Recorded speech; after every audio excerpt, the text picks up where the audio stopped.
Puji Tuhan, Shalom. Selamat berjumpa kembali dalam Renungan Sejenak pada hari ini. Renungan Sejenak hari ini saya ambil dari kitab Kejadian pasal 12 ayat yang ke-10 hingga ayat yang ke-20. Demikian bunyi firman Allah. Ketika kelaparan timbul di negeri itu, pergilah Abram ke Mesir untuk tinggal di situ sebagai orang asing, sebab hebat kelaparan di negeri itu. Pada waktu ia akan masuk ke Mesir, berkatalah ia kepada Sarai istrinya, "Memang aku tahu bahwa engkau adalah seorang perempuan yang cantik parasnya. Apabila orang Mesir melihat engkau, mereka akan berkata, 'Itu istrinya.' Jadi mereka akan membunuh aku dan membiarkan engkau hidup. Katakanlah bahwa engkau adikku, supaya aku diperlakukan mereka dengan baik karena engkau, dan aku dibiarkan hidup oleh sebab engkau." Sesudah Abraham masuk ke Mesir, orang Mesir itu melihat bahwa perempuan itu sangat cantik. Dan ketika punggawa-punggawa Firaun melihat Sarai, mereka memuji-mujinya di hadapan Firaun, sehingga perempuan itu dibawa ke istananya. Firaun menyambut Abraham dengan baik-baik, karena ia mengingini perempuan itu. Dan Abraham mendapat kambing domba, lembu sapi, keledai jantan, budak laki-laki dan perempuan, keledai betina dan unta. Tetapi Tuhan menimpakan tulah yang hebat kepada Firaun, demikian juga kepada seisi istananya, karena Sarai istri Abram itu. Lalu Firaun memanggil Abram serta berkata, "Apakah yang kau perbuat ini terhadap aku? Mengapa tidak kau beritahukan bahwa ia istrimu? Mengapa engkau katakan dia adikku, sehingga aku mengambilnya menjadi istriku? Sekarang, inilah istrimu, ambillah dan pergilah." Lalu Firaun memerintahkan beberapa orang untuk mengantarkan Abram pergi bersama-sama dengan istrinya dan segala kepunyaannya.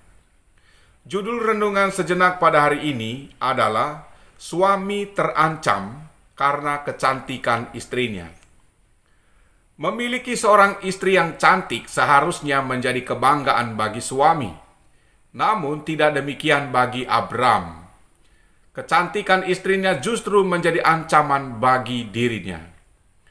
Abraham merasa terancam karena kecantikan istrinya, dan apa yang ditakuti Abraham ternyata menjadi kenyataan, di mana Raja Firaun atau Raja Mesir mengambil Sarah menjadi istrinya, karena Abraham mengaku bahwa Sarai adalah adiknya, sebab dia ingin menyelamatkan dirinya, ia ingin aman dari hal-hal yang tidak diinginkan.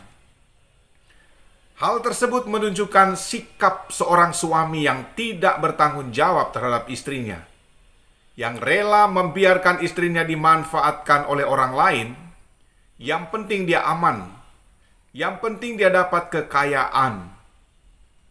Perbuatan Abraham yang tidak bertanggung jawab terhadap istrinya membuat Allah marah dan menghukum Firaun, Raja Mesir, karena Sarah. Hal tersebut menggambarkan tentang cinta Tuhan, kasih Tuhan kepada umatnya, kepada orang-orang yang percaya kepadanya. Allah tidak membiarkan iblis menjamah dan menyakiti umatnya, orang-orang percaya kepadanya. Allah sangat peduli dan mengerti setiap persoalan umatnya. Cinta dan kasih Tuhan Yesus kepada umatnya atau kepada kita, orang-orang yang percaya kepadanya, dibuktikan dengan dia rela mati bagi umatnya. Yesus mengorbankan dirinya dan mati di kayu salib untuk menyelamatkan umatnya. Dia membuktikan bahwa dia sangat mengasihi, dia sangat peduli, dan sangat mengerti tentang persoalan umatnya. Allah menggembalakan umatnya. Seperti apa yang diungkapkan oleh Raja Daud dalam Mazmur pasal 23. Tuhan adalah gembalaku.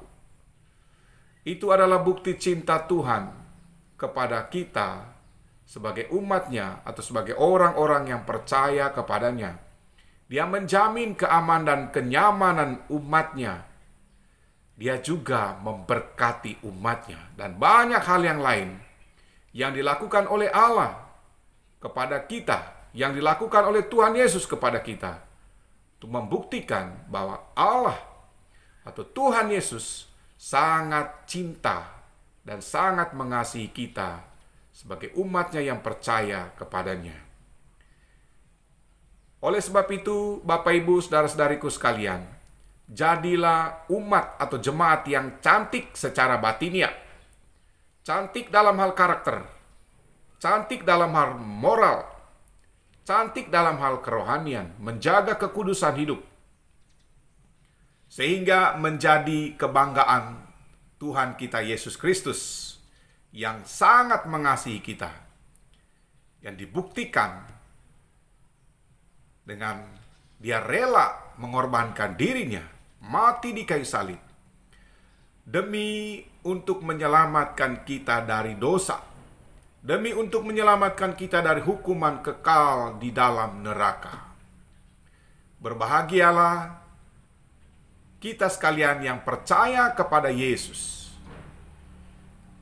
Oleh sebab itu tetaplah setia, beribadah kepada Tuhan Yesus dengan sungguh-sungguh, setia melayani Tuhan Yesus dengan sungguh-sungguh, setia mengikuti Tuhan Yesus, menyembah Tuhan Yesus dengan sungguh-sungguh, sampai mengembuskan nafas terakhir. Demikian renungan sejenak pada hari ini. Selamat beraktivitas.